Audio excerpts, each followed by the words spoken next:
Hello world, my name is Mohit Deshpande, and in this video what we're going to do is we're going to download and install the JDK as well as download and install Eclipse so that it's all ready for the next video when we're actually going to create an Eclipse project and get a little bit situated with Eclipse, and we'll go right into Java and to talk about variables.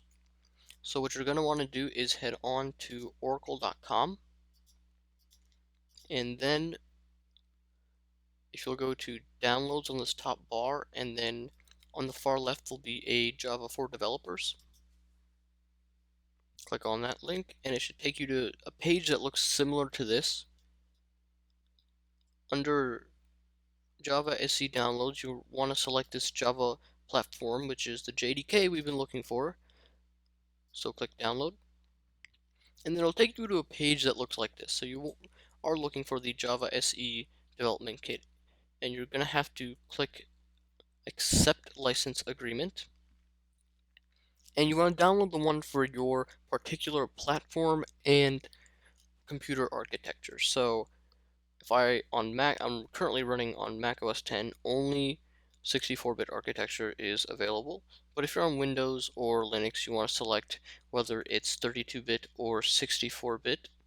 And you can figure out whether your computer is on Windows, if your computer is 32-bit or 64-bit, if you open up the control panel and go to System, and then you kind of navigate through there until you get the system screen, and there should be a little thing that'll tell you, operating system, Windows 7, 64-bit or 32-bit. And to give you a reference, x64 is 64-bit and x86 is 32-bit. Now, most computers already have Java installed, but what we're doing is downloading the development kit, which provides us the compiler for Java, so we can take Java code and compile it into Java bytecode, which then the virtual machine can run. And that's kind of the thing that makes Java unique, is that you can write the code once and then run it on any platform that has the Java VM installed, which would be most platforms. Anyway, you're going to want to download the appropriate link, and you can go ahead and run the installer, and it should install Java.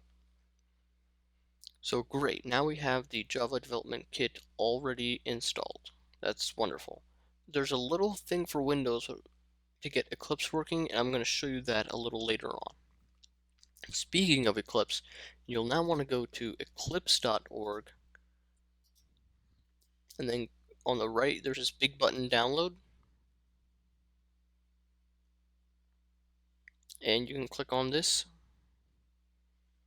And what we're looking for is Eclipse IDE for Java developers, and then it should give you the appropriate link already here.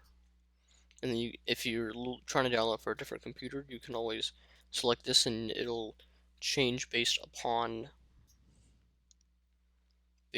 your operating system, and you can go ahead and download that. And when you download it and unzip it, inside that folder should be an executable of some kind titled Eclipse. So that's the executable that you run, and then it might be helpful to create a desktop shortcut, or like what I've done is I have added it to the macOS Launchpad and then dragged it to my dock, so it's just it's easily accessible. Okay, so now I'm on my Windows VM, and I want to explain to you the little thing that we need in order to get Eclipse running on Windows. And what you want to do is open up Windows Explorer, and if you're on a 64-bit version of Windows, you'll notice that you have a program files, and a program files x86. What you'll want to do is go to program files, and there should be a folder called Java if the JDK installed properly. Now open up Java, and then make sure you choose the folder that says JDK and not JRE. So you click on the JDK folder, and then click on this directory called bin, which stands for binary, and then in here you should see a program called Java, Java C, Java H, Java W. It should just have a ton of different application executables.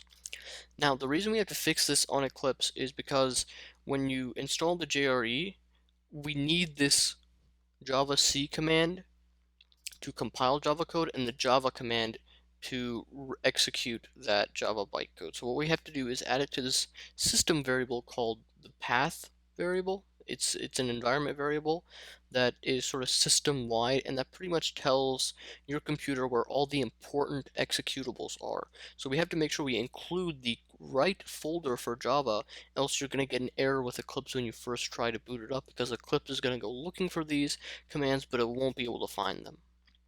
So in order to alleviate this problem, you're going to want to open Control Panel and go to your System and Security and System. And by the way, this is where you would know what operating system you're on. It'll say, system type 64-bit operating system or 32-bit operating system. And for the sake of simplicity, I'm going to open up my Notepad right here, and you're going to see why in just a second. So on here, go to Advanced System Settings, and then on the dialog on the very bottom there's environment variables. This is where you want to look at this list until you find path, and then edit, and then it's just going to be easier if you do a Control A, Control C, and paste it to this notepad. Now you want to be very careful when you're editing this, because it could potentially damage your system if it can't find the appropriate paths. So what you'll want to do is, on Windows Explorer, click on this top bar and copy.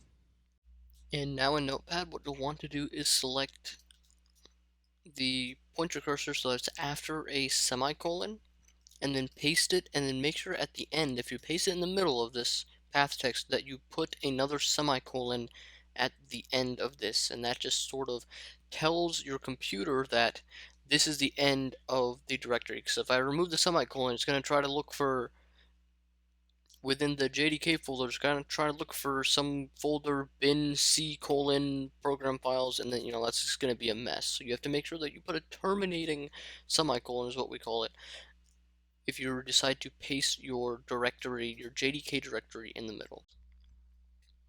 Then you'll notice that you might get this C program data oracles Java path.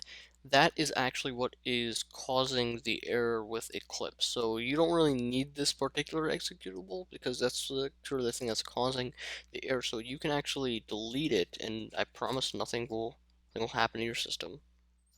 So once that's deleted, you can hit Control A and copy, and then go back to that dialog, and then Control A and paste.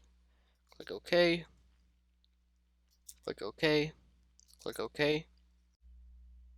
So now, after that has been taken care of in Windows, if I open up the folder that I extracted Eclipse to, I should be able to double click on Eclipse, and it'll just take a second to boot up, and it'll ask me for my workspace. But anyway, now that Eclipse is running, this is a good confirmation that everything that we've done has worked. If you didn't change the path variable, then you might get like an error code when you first try to start up Eclipse, or maybe when you try to start it up, it just starts up and shuts off.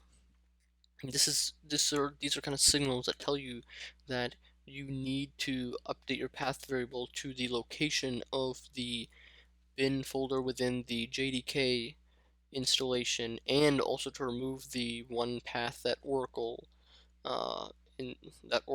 has provided to you when they do their Java updates. So hopefully, after we've done this in Windows, everything should be resolved and we are good to go. So in the next video, we'll actually open up Eclipse. I'll kind of show you a little bit around the place, and then we'll get right started into making Java variables and learning more about them. So I hope to see you all in the next video.